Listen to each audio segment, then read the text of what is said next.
Bill Sherbuck is here. Bill, I was thinking I was delighted that he got the multi-lit copy back into the fold, so to speak. I just got a great feeling about it. How did you react when you heard about it? Or you were watching it, maybe, were you? It was exactly what I was hoping it was going to happen. I was supposed to go down to New York that day to be on site. I was there for the first two Sotheby's auctions, and but I had one of those nights where I slept like 3 hours, and there was just no way I was getting on a train and going down to New York in all that heat to do that. But I was texting with Sally, the executive director at Stepping Stones, throughout the thing, and there was a guy also in the audience that I know, and he was texting me. So what's going on? Oh, But it was a long wait, 2.5 hours till we got to the end, and and then the bidding was just, I mean, it was a dramatic thing the way they did that, And she did some brilliant bidding. I don't know who was coaching her, but man, she did some really brilliant bidding, and they got it. And so the first three times this has been auctioned off in the past 19 years, it's always gone to a collector. So it goes to a collector. It's like, how could I, as a researcher, get my hands on it? I don't even know who the collector is, typically who owns it usually. So, but now it's going to be in a proper Alcoholics Anonymous archive where it's going to be taken care of properly and be made available to people properly. And they said they kept saying that we got it. We're bringing it home. We're bringing it home, they said. And I thought that was really, really great. And I talked to Sally before this auction a couple of times, and they just did not have time to. They didn't have enough cash to go and make that kind of a bid. But she marshaled a bunch of people who gave donations specifically for this auction bid, and most of that, I mean, I don't know what the percentage was, but I suspect easily most of that money came out of special people who were just approached and did it. They did it. So anyhow, that's great, great. and there's a picture on the screen, Bill, of they have it up like that already on Stepping Stones. We have it open on the page. This is the page. I was interested to know what page they had it on, and I looked it up, and this is the page they have it up on. The two pages, that one, Right. and they have it on this one with H. Hank gets a little mention, and this is bottles were only a symbol. Uh, Yeah. Yeah. that's beautiful, isn't it? To see it like Yeah. that. It's not gorgeous so you Yeah. get more information on Stepping Stones if you want on that. So that was the multi-lit. I think 200 and what was it? No, 2,383,000, which fantastic. They got it. And they have it forever now. For all time now. And for those of you who like to talk about the grace of God, I found out afterwards that final bid they put in was the last bid they could put in. That was all the money they had Oh, committed to this thing. wow, good drama. Oh, Bill. All and I don't know if you watched it. I watched it, live at Christie's. So she bids 1.9, and then the guy who'd been online doing it, he must have given him 4 minutes. So Really? hopefully, he said, you want to go to 2 million, or how about 1.95? Because she had started doing these half steps already, and which was just brilliant the way she bid. I've been on a bunch of auctions, and I wouldn't have been smart enough to do what she did. She did a really, really, really good job. And but yeah, I found that afterwards, like that was it. They had not left. What was his last bid? Was his bid before that like 2 million or two hundred No, thousand? his was 1 point. His was I think 1.75. I could be right. I could be wrong Yeah, about that. I can't remember. Can't remember. But yeah. she did a jump at the end. She didn't just go a half step. She went like a step and a half and just said, okay, 19, 19. It's great, isn't it? I was dying waiting for this guy to make up his mind whether he's going to go $2 million on this thing. So And how anyhow, long did he give him? Did he give him 3 minutes, 2 minutes that time? How long did he give him in the end before they went sold? How long did he, do you know how long roughly? yeah, once they do the soul, that's a done deal. Now, the nice thing is for me was this yesterday, I got an email from some guy. who's just dying to buy my Jim Burwell manuscript offline, and he wanted some more information on it. And I thought, I wonder if that's the guy who didn't win this thing. We'll find out. We'll find out. More will be Will revealed. be revealed. Well, thanks for that, Bill. That's Jim Morley. Did you want to mention that on that before we go into the reading? Because we're No, I didn't. I didn't have any additional comments. I think it was great that they brought it home.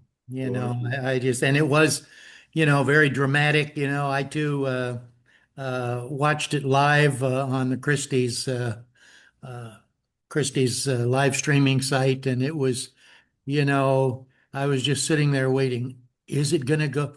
I knew it was going to go for more than that, and when it went for 1.9 and then I got the word from someone here who will remain nameless that yes, it was that it was Stepping Stones that got it.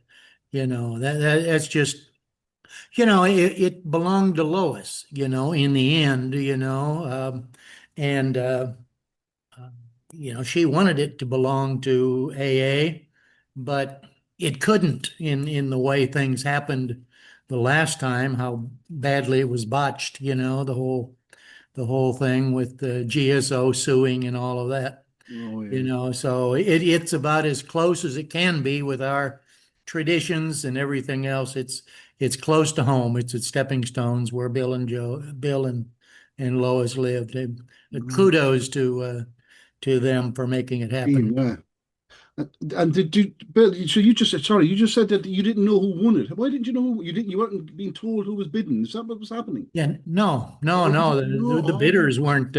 I did hear I on see. some of the other ones, I would hear something like, "All right, Connecticut, what is your bid?" And I thought, Connecticut, who do I know that lives in Connecticut? And I would hear him bidding on some of the big book first editions, and but yeah, it was just a real nice surprise Lovely. Yeah, when we found out who got the bid.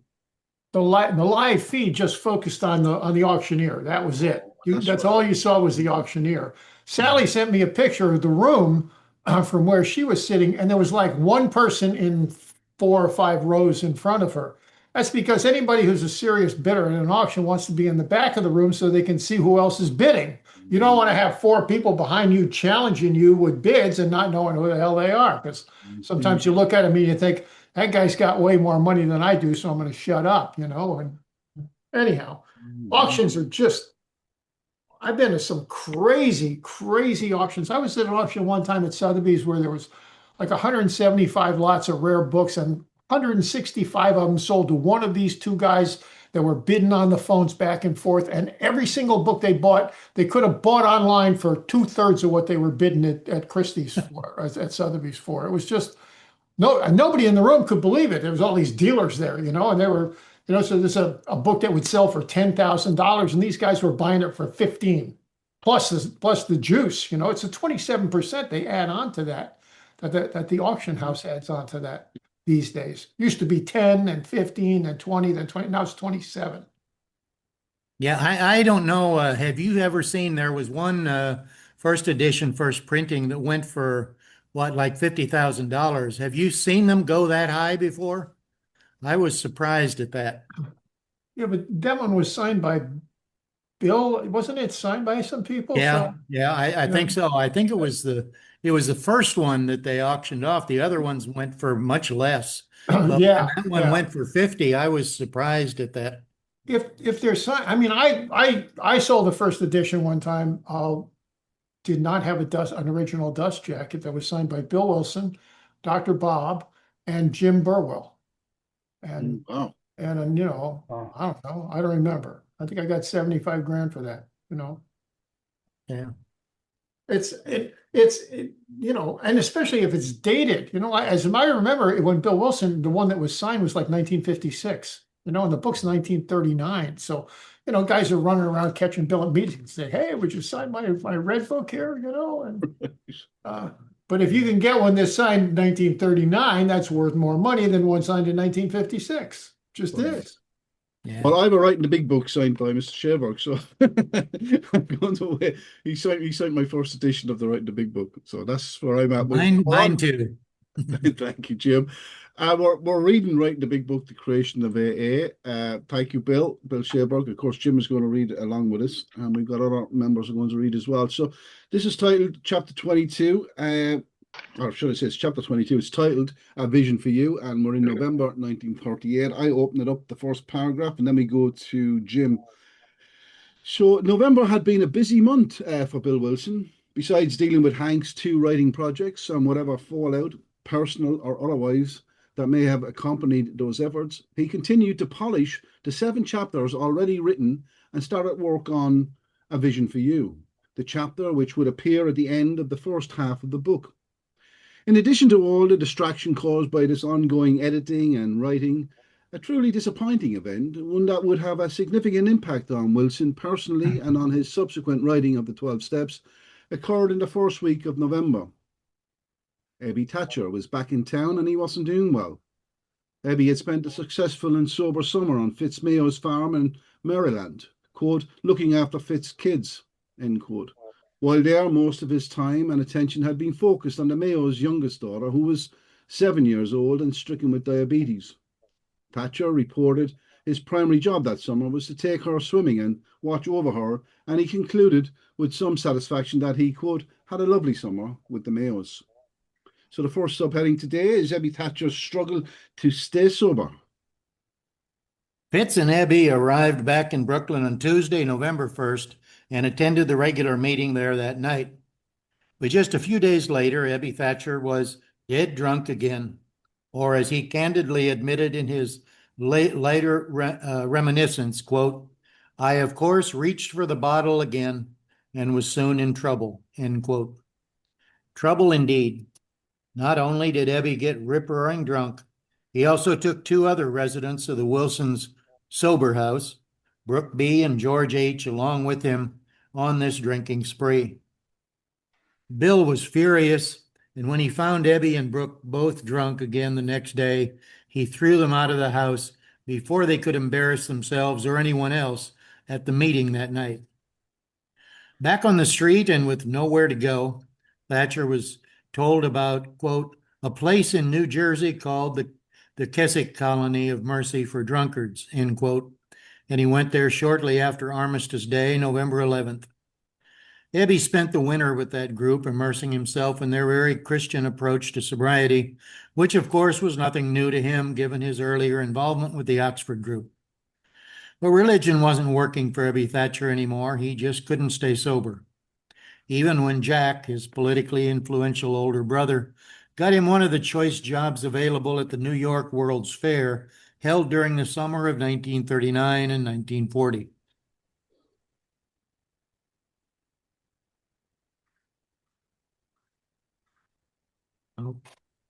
Jim, you good? Okay. I did not sober up. I managed to drink and hold that job sufficiently well. And with so many people there and crowds, I wasn't noticed much. I got away with it all summer until the fair closed in the fall. And I started up with some old cronies in Brooklyn, drinking it up pretty hard. Then in the spring of 1940, I went to see my boss and convinced her that I was again on the straight and narrow and would she give me back my job. I held that and fell off again that summer and in the fall. I again went to this place in New Jersey and spent the winter there. Throughout the least parts of this period, Lois reports that Ebby was sober and even attending meetings. But if his own report is accurate, he could only have created that impression by showing up on Lois's doorstep on one of his good days.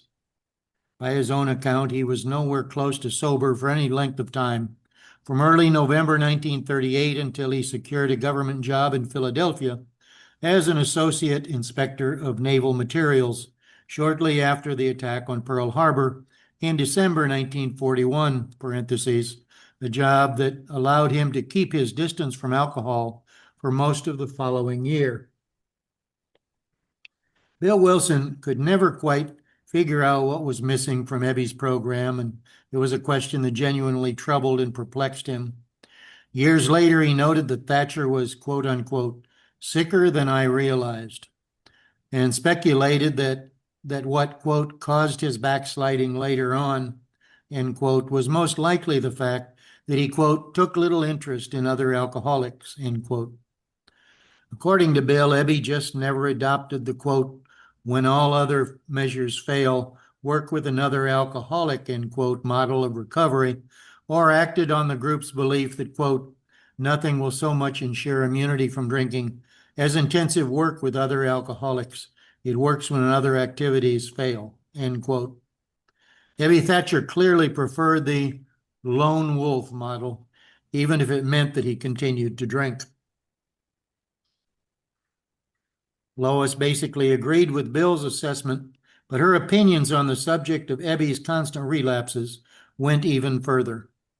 After those first 2 years in the Oxford group, why did Ebby get drunk? It was he who gave Bill the philosophy that kept him sober. Why didn't it keep Abby sober? He was sincere, I'm sure. Perhaps it was the difference in the degree of wanting sobriety. Bill wanted it with his whole soul. Ebby may have wanted it simply to keep out of trouble. But maybe he couldn't want it with his whole soul because he was too ill. Beyond that crucial visit with Bill, Ebby seemed to do very little about helping others. He never appeared really a member of AA. After his first slip, many harmful thoughts seemed to take possession of him, and he appeared jealous of Bill and critical, even when sober, of both the Oxford group and AA. Whatever the cause, Ebby's ongoing inability to stop drinking and stay sober would haunt Bill throughout the month of November and play a significant role in his thinking as he moved closer to the day he would finally write down the 12 steps in early December. Towns seeks Henry Ford's endorsement. Wilson had been sending each new chapter of the book, and perhaps even some of the more significant altered versions, to Charles Towns as visible proof that his monthly support check was being put to good use. Charles was, quote unquote, greatly pleased with everything he read and consistently encouraged Bill to continue writing, enthusiastically urging him to finish the project as quickly as possible. At this time, no non-alcoholic was a bigger cheerleader or more supportive of the plan to complete this book and bring it to press than Charles B. Towns.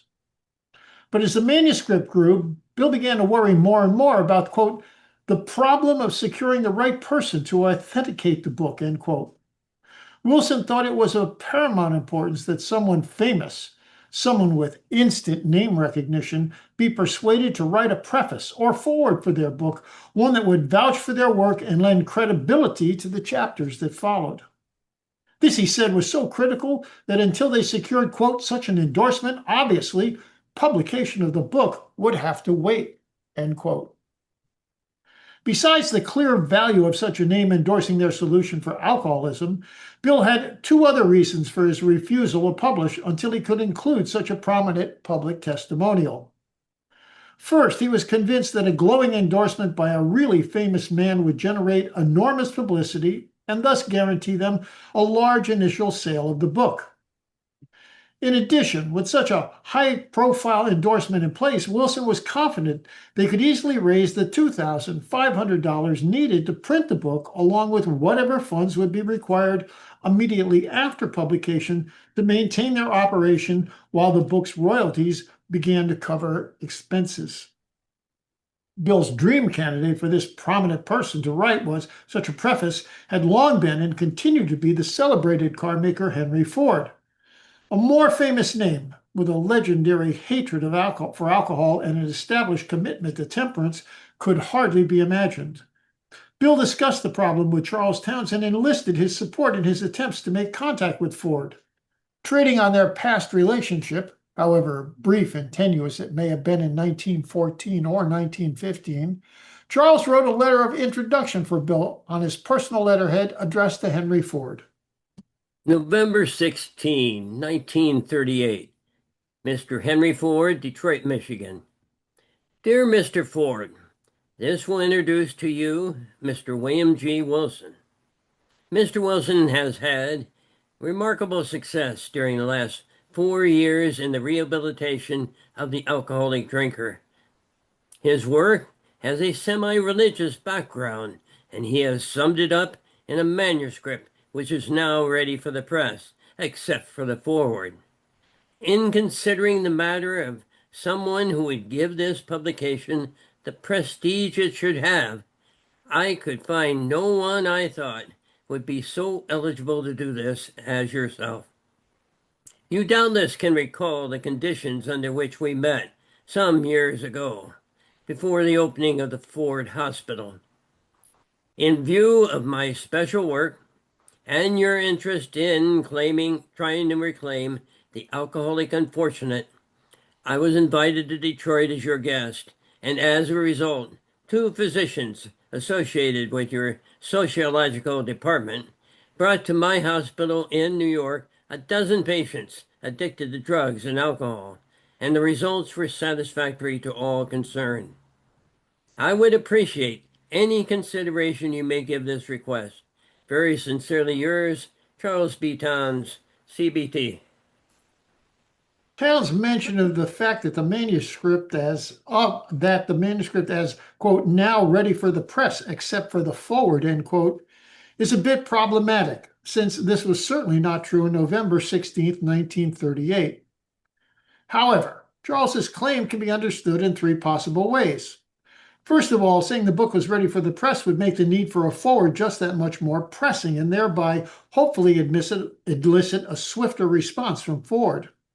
Claiming, "We're only waiting for you before we can begin with this great news of recovery to suffering alcoholics everywhere," sounds very much like a ploy to catch Henry Ford's attention and to get his consent as quickly as possible. Second, by this date, Charles Towns had already seen a draft of A Vision for You, which Bill would have informed him was to be the last chapter in the front half of the book. From that perspective, and unaware that Wilson still had 2 very critical chapters to write, parenthesis, something Bill Wilson was most likely not aware of himself in mid-November, Towns's misconception that the book was complete would be perfectly understandable. Finally, it is possible, though least likely, that Charles wrote this letter with the understanding that Bill would not use it until the book was actually reached that point of completion. Like the letter Leonard Strong had written to introduce Bill to Willard Richardson more than a year earlier, Towns's letter was meant to be first mailed and then handed over as a formal introduction during the first meeting with the addressee.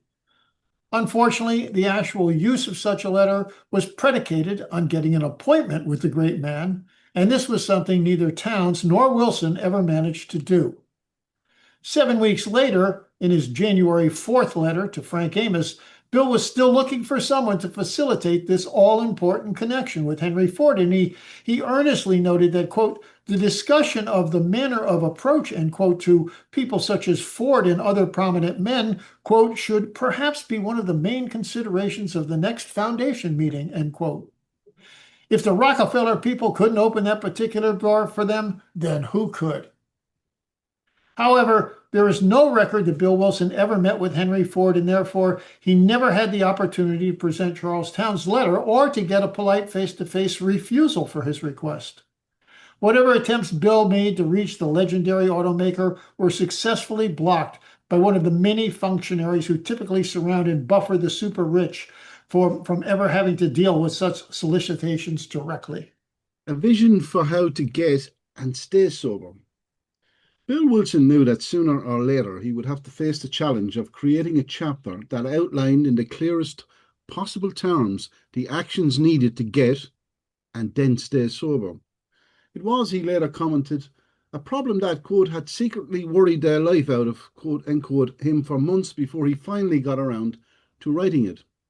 But so long as there was even one other chapter still to be written, Bill would elect to work on that rather than face the intimidating task of trying to put down on paper the exact details of their program of recovery. Once again, he may have been guided by Hank's mid-June outline enumerating the elements that should be found in their book, and perhaps even referred back to the handwritten quote-unquote ideas Parkhurst had offered him shortly before creating his outline. But whether Bill formally did this or not, it is certain that Hank was still constantly arguing with him on a number of fronts, hoping to win approval for his own perspective on a wide variety of issues. In his quote-unquote ideas, Hank had suggested they include, even begin with, a history of the work in order to, quote, establish proof of success of the work and carry hope to everyone, end quote, who read it. Although Bill Wilson had not opened the book that way, he was now about to close it with just such an account. In a similar vein, Hank's outline had proposed they include a chapter that, quote, will disclose our life as a group, our work as a group, our present situations, end quote. And that's from Hank's chapter, of course, number 24. And these points would also be fully addressed in this new chapter. Bill incorporated both of Hank's suggestions into A Vision for You by presenting a detailed history of their beginnings as a group, and then strongly suggesting that this should serve as the model for any reader trying to build his own community of local sober men.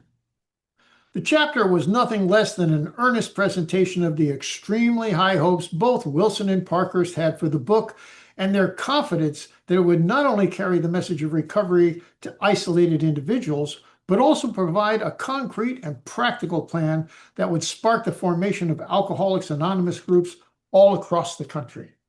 The Alcoholics' Isolation. Bill opens this final chapter by clearly stating one of the alcoholic's most distressing problems: the terrible isolation endured by both active and recovered alcoholics, offering a particularly graphic description of that painfully secluded state. Wilson paints this depressing picture in just 4 paragraphs, using some of the most ostentatious and elaborate writing found in the Big Book.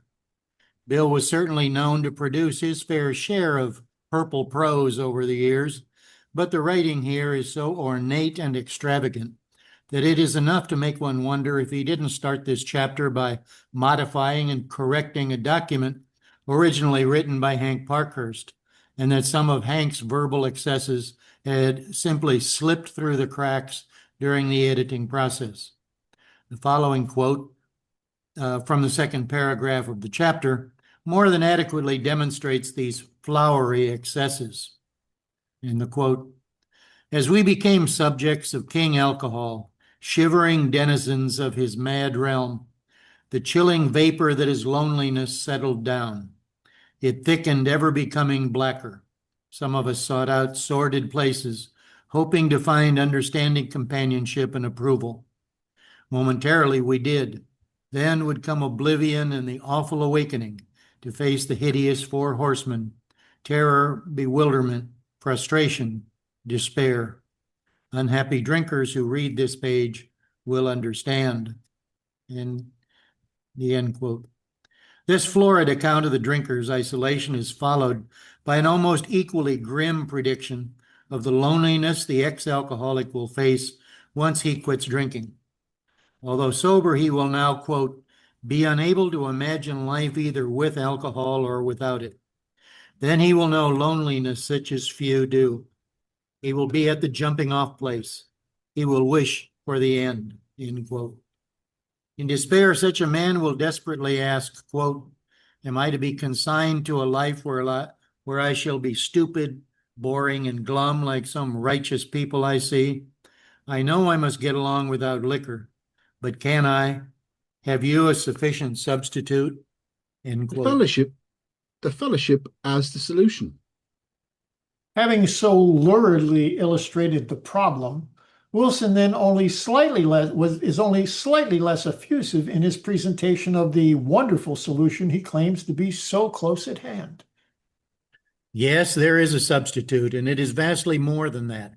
It is a fellowship in Alcoholics Anonymous. There you will find release from care, boredom, and worry. Your imagination will be fired. Life will mean something at last. The most satisfactory years of your existence lie ahead.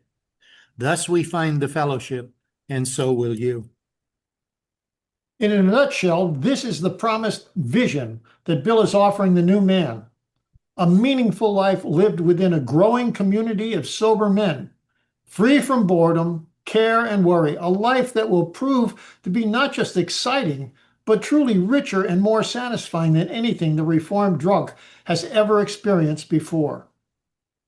But however tempting all these benefits might sound to the newly sober man, he will understandably still be confused about how such wonderful things could actually happen to him, not to mention being intimidated by the many challenges that such a radical change in his life would present. His expected response are likely to be, quote, "How is this to come about?" end quote, and, quote, "Where am I to find these people?" end quote. To this, Wilson confidently replies, You are going to meet these new friends in your own community. Near you, alcoholics are dying helplessly, like people in a sinking ship. Among them, you will make lifelong friends. You will be bound to them with new and wonderful ties, for you will escape disaster together, and you will commence shoulder to shoulder your common journey. The practical answer is that since these things have happened among us, they can happen again. Should you wish them above all else, and should you be willing to make use of our experience, we are sure they will come. referring the reader back to the explicit directions provided in Working with Others on how to approach and aid others. Bill notes that implementing these suggestions will surely result in several local families adopting the AA solution. Once that happens, the leader of this growing sober community would want to know more of how to proceed from that point, and Wilson proposes that the best way to answer that question would be, quote, "to describe the growth of the fellowship amongst us," end quote. Rather than delivering a list of step-by-step directions on what to do next, Bill tells a long, detailed story, parenthesis 34 of the 56 paragraphs in this chapter, close parenthesis, about how the fellowship was first established and then grew in Akron. The fellowship's beginnings and success in Akron. Typical of many AA stories, Bill devotes 3/4 of his narrative to the backstory of how AA first began in Ohio. Parentheses, this being the working with others part of the account, close parentheses, before he gets to the stated purpose of this long section, the information the new man will want to know about how to proceed once others in his own area have achieved sobriety. Bill opens by telling of his business trip to Akron in late April of 1935 and how the failure of that venture brought him dangerously close to a drink. Faced with the, quote, "the old insidious insanity that first drink," end quote, he realized his only hope for staying sober was to reach out to another alcoholic. This provides the background for his initial meeting with Dr. Bob Smith, followed by the ups and downs of Smith's first attempts to stay sober. Once they had successfully negotiated those problems, the two men realized, quote, they must keep spiritually active, end quote, if there was to be any hope for them to remain drink-free, as they set off to find a, quote, first-class alcoholic prospect, end quote, to work with. This led to their encounter with Bill Dotson, the man on the bed, at a local hospital, and his acceptance of their program of recovery, which is detailed in a long section that includes a fair amount of dialogue among the three men. The first phase of this foundational story then concludes with Wilson noting that after several failures to find others, a fourth man turned up who also agreed to follow their suggestions and successfully stopped drinking. Bill had now reached the point in the story where, after spending 3 months in Akron, he finally returns to New York City, leaving 3 men behind in Ohio who had to cope with the problems of how to preserve both their individual and collective sobriety. He wrote that these men, quote, had found something brand new in life. Though they knew they must help other alcoholics if they would remain sober, that motive became secondary. It was transcended by the happiness they found in giving themselves for others. They shared their homes, their slender resources, and gladly devoted their spare hours to fellow sufferers. They were willing by day or night to place a new man in the hospital and visit him afterward. They grew in numbers, end quote. The next 6 paragraphs continue the Akron saga by describing the fact that over the next year and a half, 7 more men were successfully recruited in this small group, maintained their sobriety by structuring their days in such a way that they saw, quote, much of each other, and scarce an evening passed that someone's home did not shelter a little gathering of men and women, happy in their release and constantly thinking how they might present their discovery to some newcomer. In addition to these casual get-togethers, it became customary to set aside one night a week for a meeting to be attended by anyone or everyone interested in a spiritual way of life. Aside from fellowship and sociability, the prime object was to provide a time and place where new people might bring their problems, end quote. Bill then goes to some lengths describing, quote, the stimulating and electric atmosphere of the place, end quote, where they meet each week and the loving and understanding companionship that permeates these gatherings. There, the newly sober man is reconnected with men who visited him in the hospital and, quote, in an upper room of this house, having heard the story of some man whose experience closely tallied with his own, he capitulated entirely, end quote. There he realizes he has found a, quote unquote, haven at last, one where he discovers a, quote, very practical approach to his problems, the absence of intolerance of any kind, along with the informality, the genuine democracy, and the uncanny understanding, end quote, that uniformly characterizes this new program of recovery. Over the past 3 years, Bill proudly states this group has grown significantly and now boasts, quote unquote, 60 or 80 members who attended the weekly meetings. Concluding this long Ohio saga, Wilson lyrically expands his vision for the newly sober man, describing the many benefits that await him if only he works to replicate the, quote unquote, gay Akron scene in his own hometown.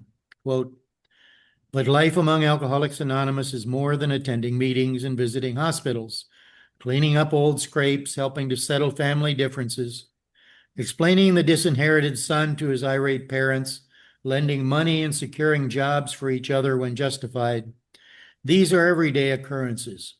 No one is too discredited nor has sunk too low to be welcomed cordially if he means business.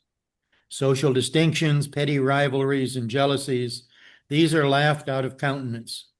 Being wrecked in the same vessel, being restored and united under one God, with hearts and minds attuned to the welfare of others, the things which matter so much to some people no longer signify much to them. How could they? End quote. A model for how AA can work. This detailed presentation of the founding of AA in Ohio, comprising almost 60% of the chapter, serves a number of purposes simultaneously. For one thing, Bill has finally satisfied Hank Parkhurst's ongoing insistence that the book include, quote, a history of the work, end quote, although he had done so in a way that fit within his own understanding of the proper layout for the book. In addition, the Akron story was a perfect way for Wilson to offer the new man a model for how groups could be organized and share their collective sobriety once they had begun to grow beyond just a few men. But perhaps most of all, this long section explicitly recognizes Dr. Bob Smith's tremendous success in Ohio, giving generous credit where credit was due, and thereby hopefully claiming some of the negative reactions that were still coming out of Akron whenever the book project was mentioned. Almost bending over backwards, Wilson diligently strives to present a frank and honest account of the way the Akron program of recovery, so different from that in New York, actually worked. Although he's careful to never mention the Oxford group by name, a fact that might have annoyed some Ohio members since the Akron people still thought they were Oxford groupers, Wilson does give credit to certain unnamed, quote, outsiders who became interested, end quote, in their fellowship, and notes that one couple even went so far as to offer their home to the group for their weekly Wednesday night meeting. Bill also clearly emphasizes the fact that this gathering was open to anyone interested in a spiritual way of life. underlined the fact that recovering alcoholics were not the only people who attended these weekly meetings. In addition, several Oxford Group practices, such as the description of the new man's surrender, quote, in an upper room of this house, end quote, and the explicit admission that these members were all, quote, united under one God, end quote, were also freely acknowledged. While the claim that the Akron group was united under one God was certainly true at this time, we apprentices state the Ohio program of recovery was still explicitly and exclusively Christian, end parentheses. It would not have been possible to say the same thing of the more pluralistic approach then being taken in New York, because as noted earlier, several members of that group, and most especially Burwell and Parkhurst, were actively advocating and practicing a much more flexible approach to divinity than would ever be tolerated in Akron. Just to point out, there is a footnote there if people are following along. We're not reading them this time, but it's a tremendous footnote. Despite these differences, by candidly and explicitly presenting all of these Akron elements in his retelling of the group's founding, Bill Wilson had effectively moved the Ohio model to center stage and held it up as the template for ongoing collective success in Alcoholics Anonymous. He had, for all intent and purposes, given the Akron people their own chapter in the book, and I'm looking forward to talking to Mr. Schaberg, the author, about that at the end. A universal solution. Back to you, Mr. Schaberg. After these 34 substantial paragraphs devoted to Ohio, Wilson casually downplays the subsequent events in New York, devoting just 2 paragraphs to the fact that, quote, under only slightly different conditions, the same thing is taking place in several eastern cities, end quote. Even here, Bill devotes most of these 2 paragraphs to the work being done by the understanding and helpful doctor in a, quote, well-known hospital for the treatment of alcoholic and drug addiction, end quote, before adding that, quote, in the eastern city, there are informal meetings such as we have described to you, where you may see 30 or 40 people in attendance. So much for any elaboration on the different brand of AA then being practiced in New York City. Having told the reader how the fellowship was established, grew, and spread in these 2 areas, Wilson returns to his promotion of the expansive vision promised by the chapter's title. Quote, someday, end quote, he says, quote, we hope that every alcoholic who journeys will find a fellowship of Alcoholics Anonymous at his destination, end quote. And he notes that currently several sober members who are salesmen were going about introducing the AA message into other communities. But even without this kind of direct support, he advises, quote, though you be but one man with this book in your hand, we believe and hope it contains all that you will need to begin, end quote. He goes on to encourage the reader to not be discouraged, to not let himself be overwhelmed. We know what you're thinking. You're saying to yourself, I'm jittery and alone. I couldn't do that. But you can. You forget that you have just now tapped a source of power so much greater than yourself.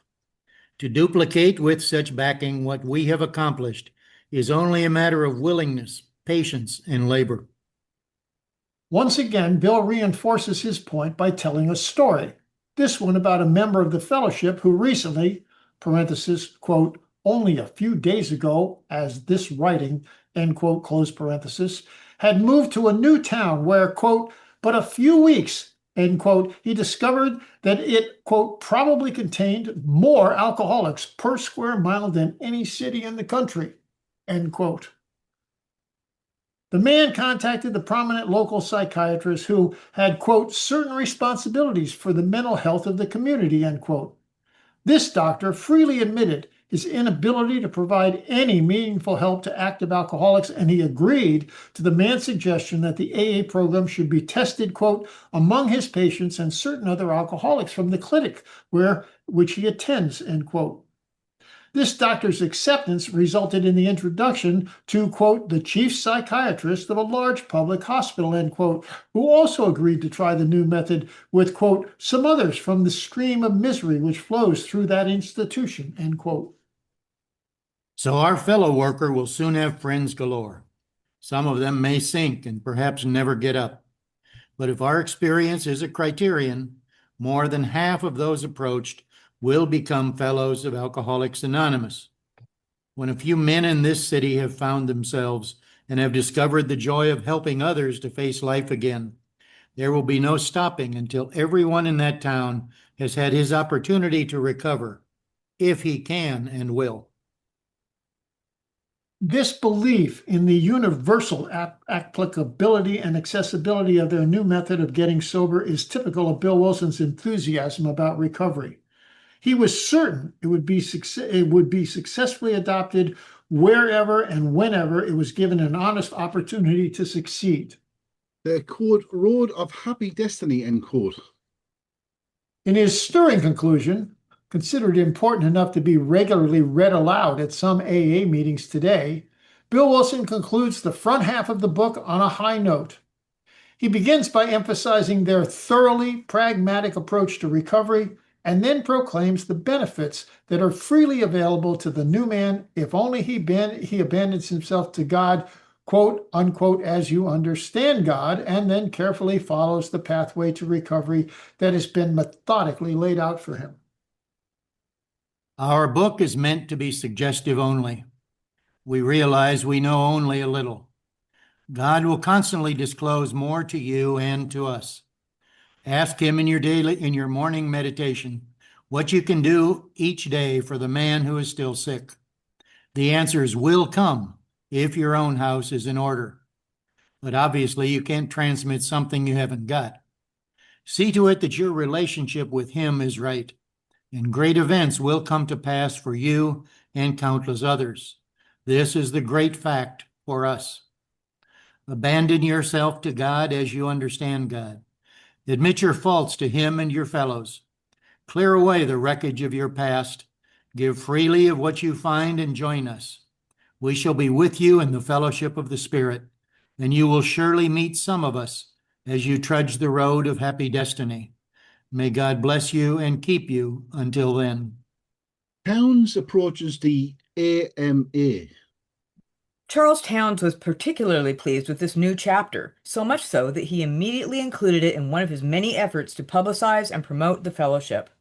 Bill later praised Charles, noting he was consistently, quote, raising heaven and earth to get publicity for us, end quote.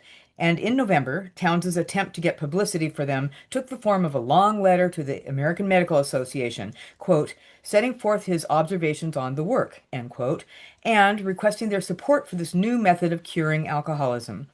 Along with that letter, Charles sent the AMA a copy of A Vision for You, thinking it would provide some concrete evidence of the spectacular results this new method was currently having out in the real world. Towns's letter was convincing enough to generate quote-unquote great interest at the AMA, but like This Week magazine and Good Housekeeping, his proposal raised issues that troubled the reader. An official of the association responded promptly enough to Charles, but he included several questions that he felt needed to be answered before a proper response could be formulated. A few weeks later, when Bill Wilson recounted the story of this exchange to Frank Amos, he noted that the AMA wanted to know, quote, what sort of organization we were, who the officers were, what we used for money, and where Mr. Towns figured in, end quote. Towns had no ready answers for these questions, and feeling more than a little challenged, he asked Bill to help him draft a reply. Wilson later explained that they had responded to the American Medical Association by saying that there was no organization in the conventional sense of the word, that for the past 4 years the work has been financed by alcoholics themselves, that recently the Alcoholic Foundation had been formed to administer matters of money, etc., that the majority of trustees of that foundation were disinterested and well known in New York City, that a few modest donations had been made to the foundation, that the work would never be on a fee or professional basis, that outsiders could not deal with this group in financial matters touching the work without approval of the trustees. And finally, that Mr. Towns had advanced certain monies to promote publication of the book, but that Alcoholics Anonymous had not obligated themselves to him in any way, parentheses, except for return of his money, close parentheses, that Mr. Towns hoped and expected his business would increase on account of our group because men in it had taken his treatment and liked it, and probably would recommend that others do likewise if the occasion warranted. Mr. Towns stated explicitly that that was his only relationship with us, and that he saw no reason why it should ever be any different. He also added that the Towns treatment was in use in Akron with his consent, but at no profit to himself. This last bit of information about the town's treatment being used in Akron is interesting, but a bit perplexing. At the time, the most commonly used treatment to allay the cravings for alcohol in Ohio was a forced regime of sauerkraut, tomatoes, and Caro corn syrup, which was most definitely not, quote, the town's treatment, close quotes. As Ernie Galbraith, the first man successfully recruited into AA after Bill Dotson, remembered, quote, there were lots of recommendations made. Diets of tomatoes, sauerkraut, corn syrup, which we found out were all experimental. But at the same time, in those days, Bill and Doc were anxious to try anything that any MD could suggest that might be able to take away any craving for a whiskey. I can remember that tomato deal and that corn syrup that they used to lap up over there in the kitchen by the case. I can see it now. Doc with tomatoes and a big can of Caro, a big spoon. You got to the place where it almost gagged you, taking it straight. Doc did back down on the sauerkraut. He kept up the tomatoes and corn syrup for years. Despite Wilson's, and that's the end of the quote. Despite Wilson's and Towns's carefully crafted answers, the AMA did not respond to this request until the following October, when, 6 months after its publication, they reviewed the book, Alcoholics Anonymous, in the Journal of the American Medical Association. That review was short and negative in the extreme. After characterizing the group as, quote, an organization which would save other addicts by a kind of religious conversion, close quotes, it dismissively concluded that, quote, the book contains instructions as to how to intrigue the alcoholic addict into the acceptance of divine guidance in place of alcohol, in terms strongly reminiscent of Dale Carnegie and the adherents of the Bookman, open parentheses, quote, Oxford, close quotes, close parentheses, movement.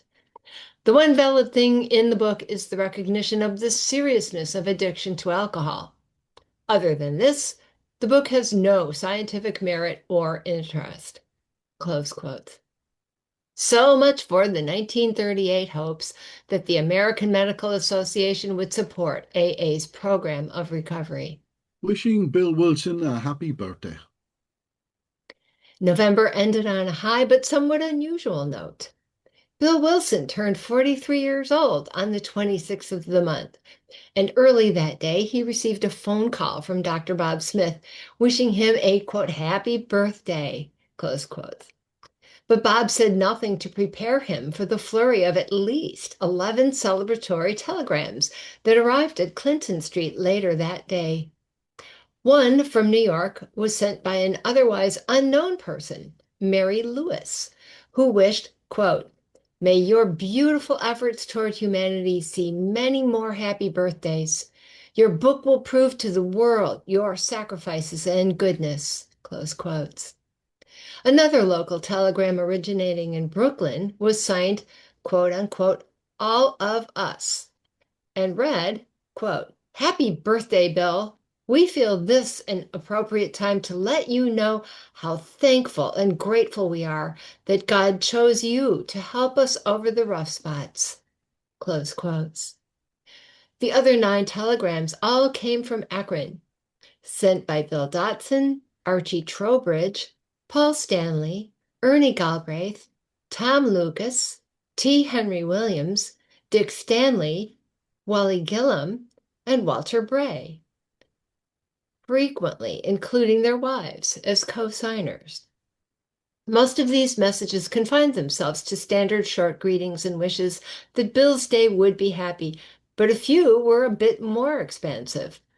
Bill Dotson included, quote, the wish that every other day of the year will be happy too, close quotes. And Paul Stanley's hope for Wilson was that he might have, quote, many more of such years of usefulness, close quotes. Paul's brother Dick offered, quote, "Congratulations on the anniversary of the birth of such an all-round good fellow and loyal friend," close quotes. And the Williamses didn't forget to include, quote, "Love to Lois," close quotes, in their message. The telegram from the New York group, signed all of us, said they felt it was, quote unquote, an appropriate time for such a demonstration of love and support. But other than this unhelpful clue, it's hard to know exactly what might have prompted this effusive outpouring. It is also noteworthy that this is the only year in which this seems to have happened. There are no birthday telegrams in the GSO archive from the previous years or for the years immediately following this. They only appear in 1938. But whatever the impetus, it was clearly an orchestrated effort. Interestingly, the New Yorkers felt they were well covered by one collective telegram, while the people in Ohio sent individual greetings. It can be imagined that perhaps Dr. Bob Smith had initiated and encouraged the Akron members to do this in an attempt to show some much needed appreciation and support for Bill Wilson, acknowledging his central role in the founding of Alcoholics Anonymous, parenthesis, and also tangentially of the book, question mark, close parenthesis. But however likely it might be to imagine the scenario of Dr. Bob using his influence to rally support for Bill's big project, it must remain just that, speculation. Thank you. Chapter 22, A Vision for You, November 1938. Wonderful. You can't mute. You show some appreciation for that. Wonder how long that took you to put together, Bill. Thank you, everyone. Thanks, That was fun. Isn't that good? Yeah, thank you, everybody. Yeah. Beautiful. Thanks, everybody. Thanks, Bill. Thanks, Thank you David. all. Thank you, Bill. That was it. Interesting. Thanks. Just so I'm going to go straight to Bill. A lot of questions. I'm sure people have a lot of questions on this one, Bill. Well, I was thinking we would probably not have many questions on this one, David, but we're going to see. We'll see how this goes. A couple of things. The whole idea of Ebby slipping and sliding and Bill not understanding what's going on. I thought Lois's comment that he never really was working to help other alcoholics. You know, I mean, we talk about the fact that there's two aspects to what we do in AA. One of them is the program, which is basically the 12 steps, and the other one is the fellowship, which is basically the moral psychology element. And it's interesting to me that Ebby was big on that whole religious side of the equation. He was deeply immersed in that from both the Oxford group and this Christian fellowship over in New Jersey, but he wasn't big on getting involved with that. He just like he didn't join up, if you will. I don't know. It just didn't happen that way. Hank, on the other hand, was a big join up guy, but he wasn't too big on that whole religious stuff. So it's just curious and interesting to me that neither of those guys stayed substantially sober, and so let's be careful about being just one or the other, I guess, might be the message there.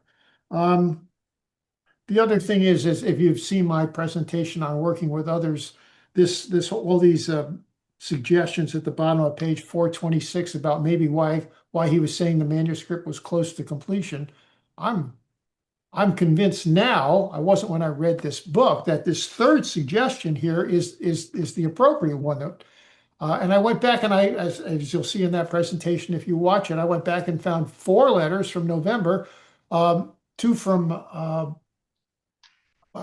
Hank wrote one and Bill wrote one, and maybe Charles Towns wrote 2 of them. I can't remember, but there was 4 letters, and they all basically said, "We're done. Book's got, we just got to polish it up a little bit, and we're done." Bill tells Dr. Bob, "I'll be out in the first week of December or the second week at the latest." He hadn't even written the 12 steps yet. So anyhow, I did think Wilson thought that he was done. I thought that there is a solution presented the overall package. And then the 3 main elements of the suggested program of recovery was included in the you have no defense against the mental defense against the insanity of picking up the first drink. That's more about alcoholism. You need to get yourself a spiritual experience that can stand between you and the insanity of that first drink. That's we agnostics. And when all else fails, if those two things aren't working for you, go out and work with another alcoholic that's working with others. And I honestly believe that when Wilson got to this point in mid-November 1938, he thought he'd done a great job of presenting the program of recovery. But then I think he started worrying about slippery alcoholics. It probably might not be that self-evident to them. So what we need is something a little bit more orchestrated and done. So that was just, I mean, if I was going to be rewriting sections of this book, this is one place I would definitely do a rewrite. The problem is that I can't just pull stuff out and put in a new long section. It'd have to be a page or 2 pages long, because it would throw off all the endnote citations and the numbers would all go cockamamie and that. The only, I've made a couple of big changes in the book, but one of them I took out where I said Dr. Bob wasn't considered a co-founder till 46, and I was proven wrong on that by other people. But when I took that paragraph out and rewrote it, I think there was like 672 words, and I had to stick the 672 words in the rewrite of that new evidence that I had. So it was a challenge, let me tell you. The other thing I thought of when he talks about people going to other people's houses, just almost every day, that's what we do. When I came into AA in 1981, when I came into AA in Southern Connecticut, 96% of the meetings were 8:30 to 10 o'clock. 8:30 to 10 o'clock. And, there was a couple of lunch meetings, and there was a radical, thank God it's Friday meeting at 5 o'clock over in Westport, but that was about it. It was just, it was 8:30 to 10 o'clock. That's what it was. And of course, the idea, I think at the time, was when it started like that, is, those are your big drinking times.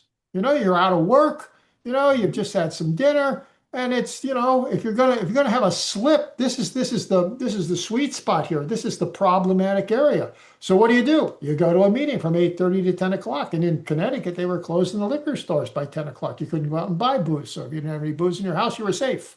And well, you could always go to a bar, but you know what I'm saying? It always seemed to me to be, so all the meetings were 90 minutes. All the meetings were 8:30 to 10 o'clock. And I think people would have a hard time with that today. Certainly old people like me. I'm trying to be in bed by 10 o'clock, let alone coming out of an AA meeting.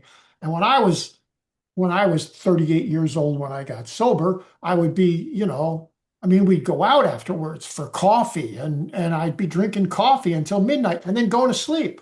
That stopped after 4 years. That coffee turned on me the way booze turned on me after 4 years, because I was drinking 12 to 15 cups a day. Shocking that it turned on me. Anyhow, I just, I actually made a list one time of the differences of what was going on in meetings in Fairfield, Connecticut in 1982, because I came in right at the end of December, 1982. And it was just, it's a laundry list of stuff, it's amazing, how different. People don't realize how different today, we didn't hold hands at the end. We didn't say, "Hi, Bill," when somebody said their name, oh man, it was just, everybody smoked. And anyhow, one of these days, David, I'll read that list for you. Thank you, Bill. Let's go over to up or down to Cancun, I guess, whatever way you look at it. Jim Morley. Hi, thank you, David. Thanks, Bill. This is one of those chapters that gets me thinking about a lot of things. Just happens to be coincidental that we mention and talk about Bill Dotson's story. Today is July 4th. The day when your ex-colonies, revolted, and David, and well, not yours, but anyway, Thank you. And that's July 4th is a date that's considered, the founding date for AA group number 1. Now, How many people consider that to be true is, because it was definitely an Oxford group type meeting, but a lot of things that happened. One of the things that has come up in the last few years was that it wasn't just Bill and Bob that went to visit him. Seemed they took Eddie Riley along with them when they went to visit Bill Dotson. I think it's in Not God. Ernie Kurtz talked to Eddie about that, and he said, "Yeah, I went with Bill and Bob the first time that they went to visit Bill Dotson." So it wasn't just the two of them. They were taking a newcomer along with them on a 12-step call. Now, and the part where a lot of what impresses me. Oh, first of all, I have to agree with your epiphany. That boy, this sure sounds like the end. What a rousing end there. Abandon yourself to God. What a great ending. And that Bill probably thought that was about maybe the end of his writing. And but what isn't in there, although it mentioned Akron a lot and they had their own chapter and all of that, is that it didn't really mention anything about what was going on there in Akron as far as the Oxford group and their practices. And, it said, yeah, we have a meeting once a week for anybody interested in spiritual life.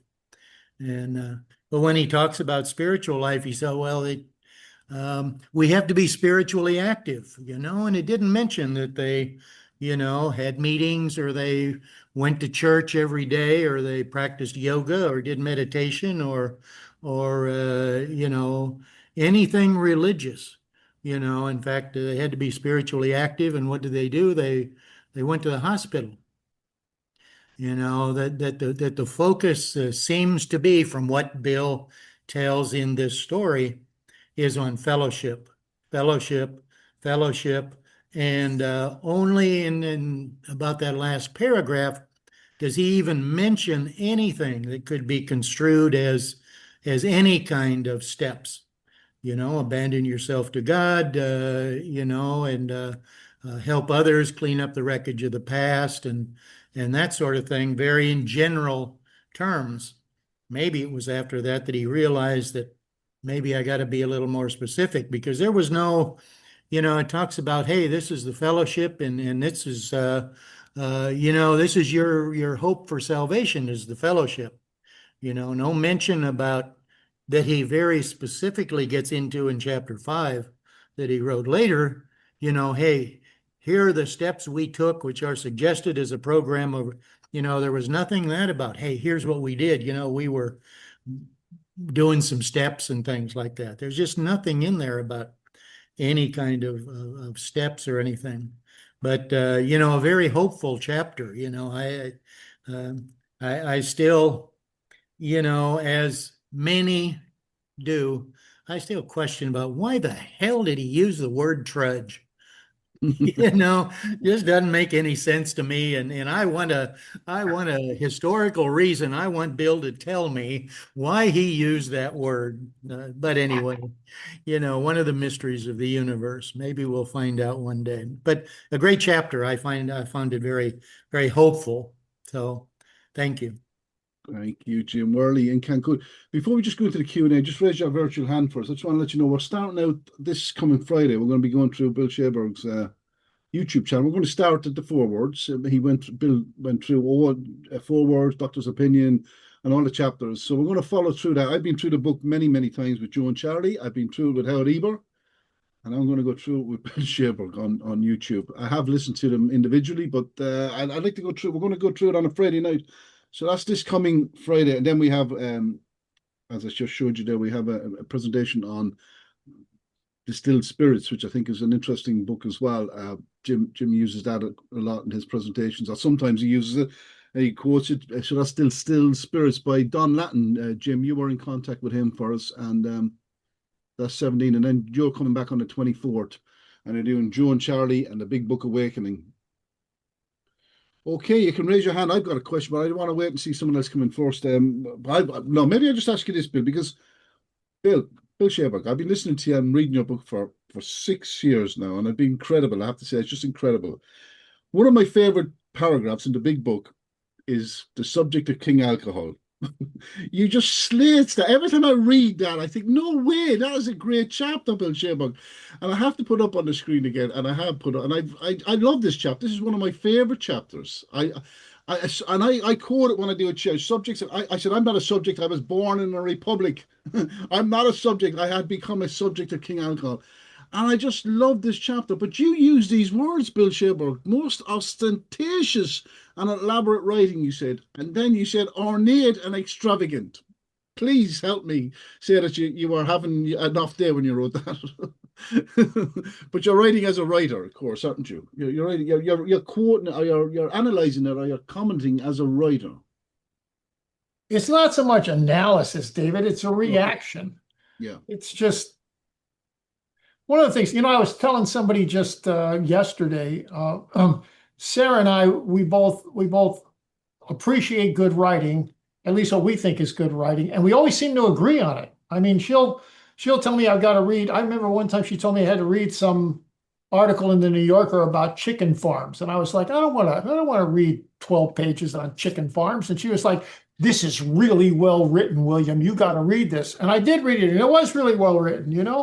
It's just there's good writing, and we had a Zoom call with a woman who got sober at the same time we did, and we haven't talked to her a while, but she's written a book, and she wanted to get together with us on Zoom to talk about what she might be able to do with that, and she read us a section, and man, it was really well written. It was just wonderful, and David, I get sent a fair number of things that people have written that they would like to get published, and let me tell you, most of it is painful.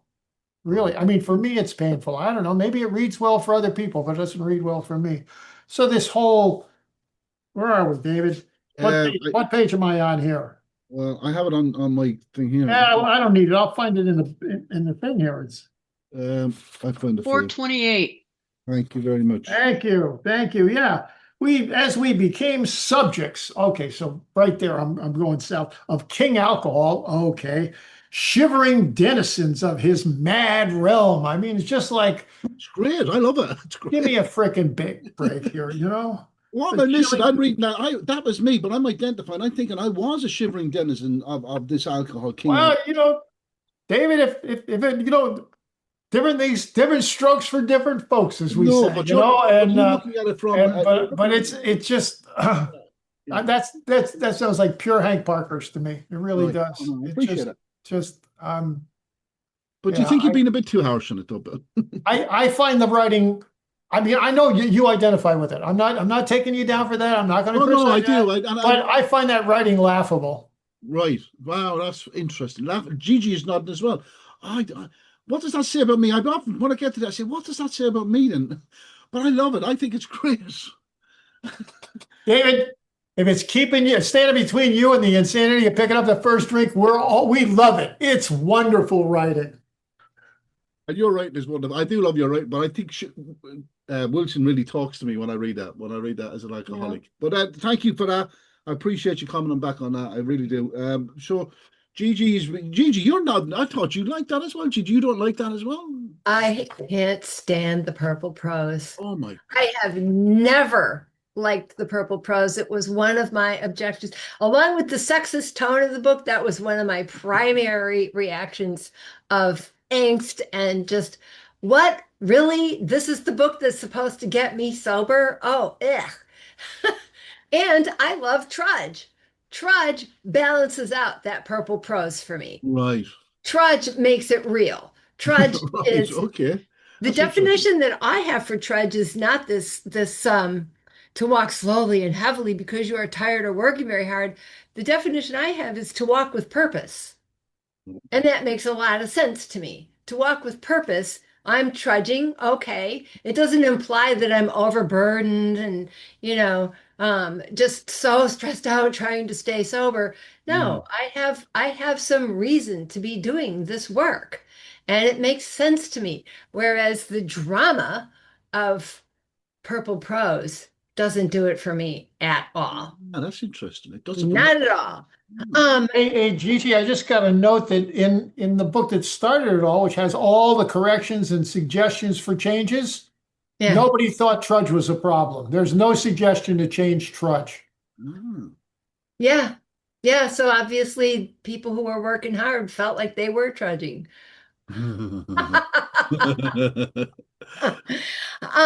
I do have a question. And I mean, you know me, I'm always going to ask about the wives, right?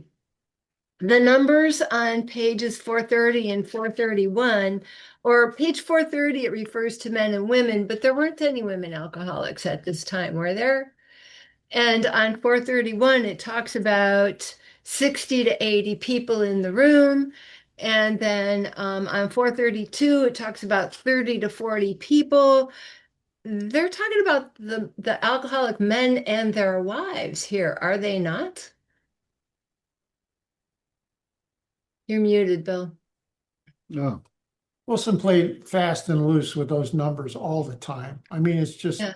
it's just, so I don't really know. I mean, one of the problems is we don't have that, are we talking about just the men who are there, who are sober and not drinking, and we're discounting the wife or not? I don't really know. I mean, Lois has that wonderful letter she sends to Bill sometime in 1938 describing a New York meeting. It's the only thing we've got solid on what a New York meeting really looked and sounded like as she describes it.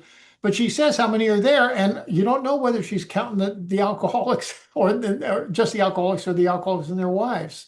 Okay. Yeah, And then can I just interrupt and say, didn't he also invite non-alcoholics and their wives to attend some of the meetings? I seem to remember seeing that in some of the letters in this book. not in New York. No, No? they were pretty. Didn't he invite Frank Amos and his wife or Oh, well, those are the rock. Those people are like in a. They considered those guys to be in AA. I mean, they were the Okay, trustees okay. of their foundation. You know, Willard Richardson certainly gets an invite. I'm not sure he went, but certainly Frank Amos and his wife went at least once. I know it's it's Okay. rock solid in the letters. That he did that. But yeah, other than that, no, I don't. I mean, I don't think there's no evidence that he ever invited Sam Shoemaker, for instance. He might have, but if he was trying to distance himself from the Oxford group, I think he would have tried to distance himself from Sam Shoemaker in a Tuesday night meeting in Brooklyn. But I'm speculating. Capital letters, Right. underline, He had him bold. on the stage in 50 or whatever. Yeah. Well, that was a whole, now we're off the ground, and people know what we are. It's in that book, it's not for singers only. It's not, it's Yeah. not Vic Kitchens, I was a pagan kind of stuff. It's Just on a note in Chicago history, I know that it was pretty much the original meetings were pretty much the alcoholics that were, I mean, Earl Treat had his wife there, of course, and Sylvia Kaufman had her partner, Grace Cultus, but a lot from what I've read of Chicago, early days, they were pretty much just the alkies that came to the meetings. yeah. Yeah. By the way, someone just asked in the chat about the book, that the one online on Amazon says it was published in 1919. That's the first printing. The 2019. current hardback that's available there, which is illegally being offered by Central Recovery Press on Amazon, is in fact the sixth printing of the hardback, which has all the changes I've made and that I'm ever going to make. And hopefully, after we have a court date in Las Vegas, Nevada on the 23rd of this month, hopefully we'll get some forward motion. Either we'll take the goddamn thing offline or a guy will go to jail or something. I don't know. Thank you, Gigi. Great stuff. I love this. Oliver G. Hi. Can you all hear me okay? Yes, Oliver, you sound good. First of all, I would say that I've really enjoyed the reading the Purple Prose, you know, because my first time reading the big book back then, my internal monologue was so full of grandiosity and, you know, grandiose ideas that it really struck a chord with me. Like, this book is talking my language, you know. That's good. I have a question about yeah, going back to like when I was reading the big book for the very first time That's good. in the YMCA in West Ealing, and I had been an atheist for about from the age of 19 to the age of 35. Uh, so I wasn't keen on religion at all. But reading A Vision for You, I came across the phrase "in an upper room of the house," and immediately I thought, "Hang on, that's biblical language, isn't it? Isn't that some kind of dog whistle?" So that sounded like that was intentionally inserted to kind of, you know, indicate where the program came from. Is that right? Is it biblical? Well, yeah, it's certainly biblical. The upper room was where Jesus held the Last Supper. And one of the there was a pamphlet, a Methodist pamphlet called In the Upper Room that came out monthly, I think, Jim, monthly, not weekly, it was Yeah. monthly. And they used that in the meetings. That was one of the things besides the New Testament that they actually used. But what they're talking about is the second floor bedroom at T. Henry Williams' house. When the new guy comes in, before you got to get on your knees and surrender before you can come to the meeting. So they would take him upstairs to the upper room, and a couple of guys would go with him, and they would take his surrender. And once they had his surrender, then he could come to the meeting. Oh, wow. And certainly, although they're not really explicit about it at the time, you know, you were talking about getting your knees and surrender to Jesus. That's what they're doing. It was a purely Christian thing, you know. So yeah, good call. That's what it was in the upper room. But yeah, that's where that's biblical language, and that's where they mentioned the Last Supper took place, was in the upper room.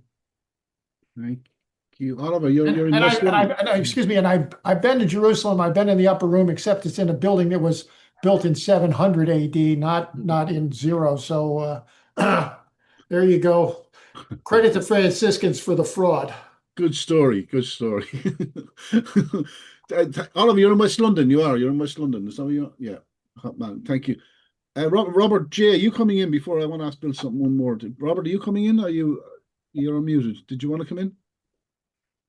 No, Robert, you're not. Bill, I have to ask you about could you elaborate a little bit on the fact that he wrote 34, you said 34 paragraphs out of the 56 paragraphs in this chapter are devoted, might be the right word, but dedicated, if you want, to Akron.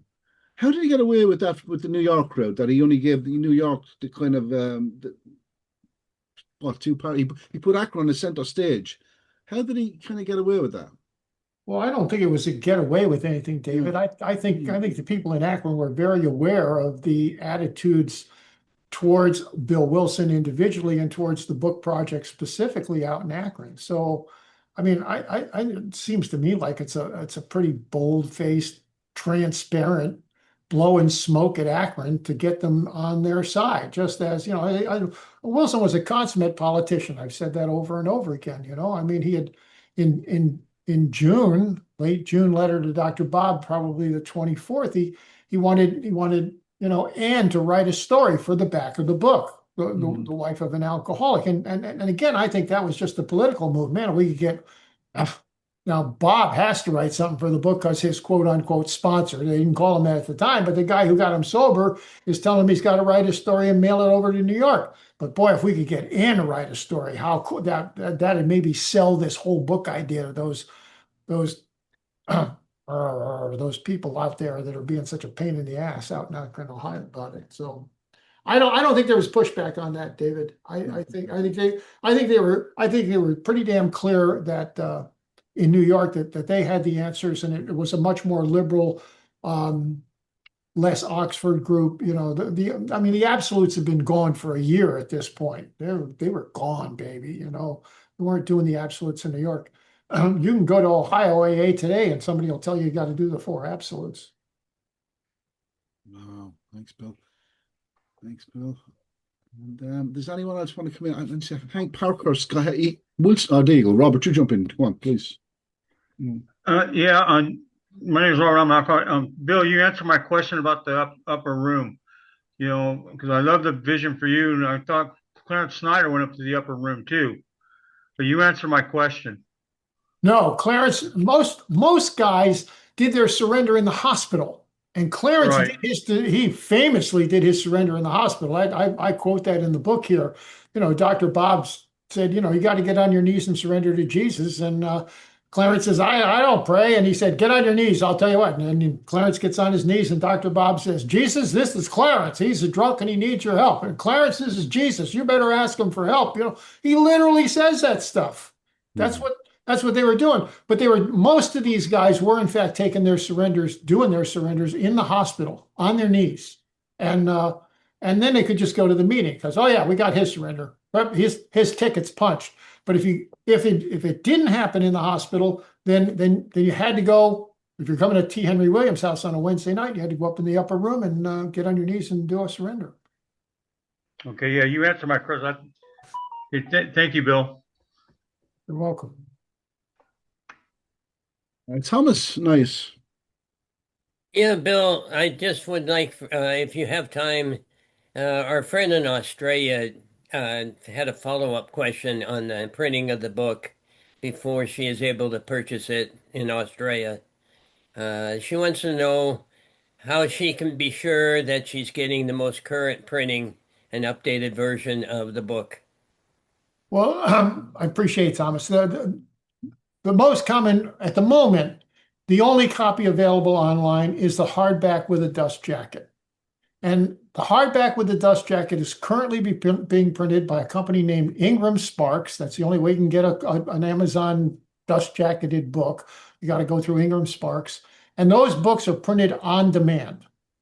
So it's not like there's old fifth printings floating around or fourth printings floating around, you know. This is going to be the sixth printing because that's the only files they have are the updated sixth printing files. Yeah. I'll put that up on the Facebook page. I'll put that details up on the Facebook page. I'll commit to putting that up there. We have a Writing the Big Book Facebook page, so I'll get that information and put it up there. Bill, I have to ask you something. I'm not forgetting it. And it was good. It was really good, Bill. It was really good. And while I have you here, I wanted to ask. I can't remember for the life of me. Oh, has anyone else got that and they want to ask a question with that chapter, A Vision for You? And you working with you. There you go, Oliver. You want to come back in? Because Bill, we have about 5 minutes. Yeah, just a quick question. About Bill W.'s birthday and all the telegrams he got. I didn't see any mention of a telegram from Dr. Bob. Is there any evidence that there was any kind of personal animosity between our co-founders at that time? No, none whatsoever. No, none whatsoever. I mean, no. They were always cordial by all estimates and all, you know. When Bob came down, he stayed with them, you know, and he did that on a couple of occasions in 1938. And yeah, no. I don't see any evidence of that at all, and I've never heard any evidence, you know, that was even a rumor. You know, the rumor in Ohio, according to Dr. Bob's son, Bobby, the rumor currently in Ohio, the guys who are objecting to the whole process, and most especially the book, said it was a project cooked up by these two guys from Vermont. So they were throwing Bill and Bob into the same, you know, pool, you know, and that was it, man. They were because I think they were pretty much, you know, the image is that they were pretty much joined at the hip and they were talking to each other left and right. They weren't talking to each other left and right. They weren't sending letters back every 3 days. They weren't sending telegrams every 3 days. I thought it was interesting that Bob Smith actually called on the phone. Because, you know, we're talking 1938 here, folks. You know, I mean, I can remember in the early 50s. I'm an old guy. I can remember in the early 50s, if you wanted to call California, you had to go through Toledo, and then it went to Chicago, and then it went to Denver, and then it went to finally the hookup. You know, the phone system was crap in 1938. Crap. And it was expensive. It was expensive. Lois at one point bitches about some guy running up a bill for $1.38 or something like that because he's calling down to Virginia to find out about some old girlfriend is she married. And yeah, so anyhow, so for Bob to call him was a big deal. They did a lot of stuff, it seems, with telegrams, a few of which have been preserved. I'm sure there was more than that, but yeah, no, those guys seem to be joined at the hip. I think that's an accurate picture that they were in lockstep in a let's not drink deal, Mm. So, Gigi. Gigi, can I just ask just something It's before quick. can I just say one thing? Bill, you said about the change you put in the book about the co-founder. You said you were wrong with 47. It was 43 you've come up with, isn't that right? That Dr. Bob wasn't considered a co-founder in 43? Yeah, I think the first mention was 1942 actually, but 42.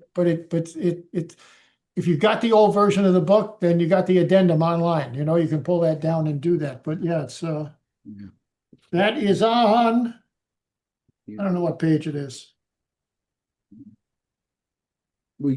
If Randy was here, he'd know. Randy'd know that just off the bat he would know. This is why you need a group of people, yeah. But people can get that. I mean, they can get that, but you did change it in it's on the addendum, as you said, as well, and it's changed in the 6th printing. Do you want to? Will we wait for you to get it, or do you want to? That's good. Don't worry about it. No, but that's just 40 for anyone listening. 42. He wasn't considered a co-founder, not 42. I just blew my head away when I heard that for the first time. Gigi, jump in. My question was going back to the phone call versus the telegrams. Isn't it true that a phone call would have been a lot more expensive than a telegram? And weren't telegrams delivered to the house in those days? Yes. Okay. Yes. They were much less. I mean, people were sending telegrams all the time. I just and I was just reading a book on the sinking of the Lusitania called Dead Wake by Eric Larson. It was a pretty interesting, but Eric Larson's a great writer. But everybody's sending telegrams. That's what they're doing. They send this is 1915. We're all sending telegrams all over the place. Because if the phone system was primitive in 1938, it was really, really, really primitive in 1915. So yeah, that's how people communicated. Telegrams. Bill, I found a page 69. It's in Dr. Bob's hospital's story. So page 69 it's on. It's in the subsection Bill and Dr. Bob, the relationship status. Got it right here. So it says, 1942 and then 1943 are the two dates mentioned there. And it's right there. So anyhow, David. Yes, you got to go, Alice. Unfortunately, you got to go. We have to let you go. That was great. Now listen, I know for certain this week, Bill Sherberg's favorite chapter is next week. I know this for a fact. I know it's a fact. I've written it down. I know for a fact. Now, we're back next week for that, and we're going to be starting Bill's YouTube channel. If you want to jump in on that on a Friday night, we're going to be once a month, we're going to do one, and maybe do even more. I mean, there's so much great. Now, that's not blowing smoke, Bill. It's a fact. There's just so much great stuff, and I think I'm around long enough to know what's great stuff and what's not great stuff, and this is great stuff. This is like top shelf whiskey when I like to drink. This is the real good stuff we're getting here. So we're going back to you, Bill, to close, and I really appreciate all you do for us to read the Evening Gather. Give our love to Sarah as well, won't you? Thank you. Well, indeed. So I'd like to close with Evening Gatha. I sometimes have to point out that this is one of the beauties of the Buddhist Gathas are that they're personal. It's not petitioning the Lord kind of stuff. So it's personal, and I read it as a personal thing for me. Let me respectfully remind you, William, life and death are of supreme importance. Time swiftly passes by and opportunity is lost. You really need to awaken to the present moment. Take heed.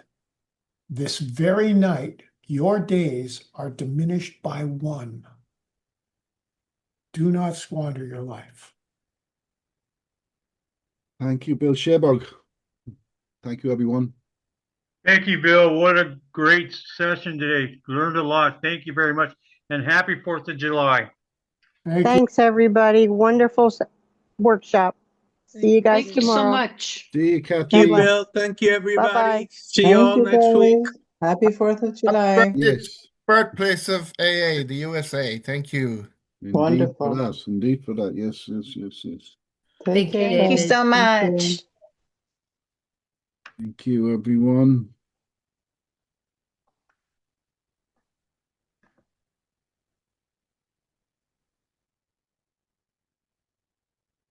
What did Rita say? She's going to pay $125 for it.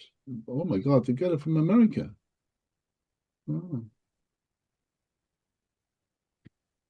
Oh, everyone is jumping off on us. That's it. We've stopped the recording. You all gone. Everyone's gone. Stop recording. You enjoy that. You did. Yes, very good.